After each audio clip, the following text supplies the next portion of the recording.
பகுதி வந்து பார்த்தீங்கன்னா எல்லாத்துக்கும் வரக்கூடிய ஒரு வறட்டு இருமும்போது வந்து பார்த்தீங்கன்னா லைட்டாக வந்து கோலை வந்து வெளியே வரணும்.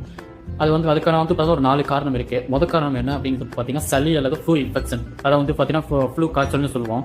இது வர்றதுக்கான காரணம் என்னன்னு பார்த்தீங்கன்னா கிளைமேட் சேஞ்ச், வெதர் கண்டிஷனால வந்து பார்த்தீங்கன்னா நம்மளுடைய உடல் வந்து அலர்ஜி செப்டிக் ஆகி சளி பிடிச்சி இருமல் வரும்.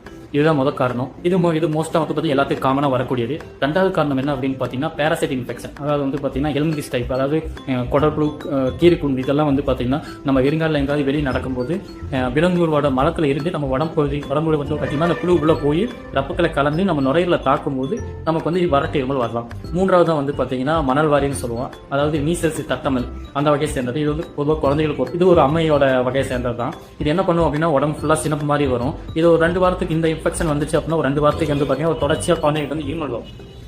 4வது வந்து பார்த்தீங்கன்னா மோஸ்ட்டாக சிகரெட் பிடிக்கிறவங்களுக்கு அந்த வேதிப்பொருட்கள் வந்து பார்த்தீங்கன்னா அந்த புகைப்பிடிக்கிறவங்களோட அந்த வேதிப்பொருட்கள்லாம் வந்து பார்த்தீங்கன்னா நுரையீரலுக்குள்ள போய் அது ஒரு டெலிவரியில் வந்து பார்த்தீங்கன்னா நமக்கு இருமலாக வறட்டு இருந்தால் வந்து பார்த்தீங்கன்னா வெளியில் வந்து நமக்கு வந்து காமிக்கும் ஒரு அறிகுறியாக இருக்கும்.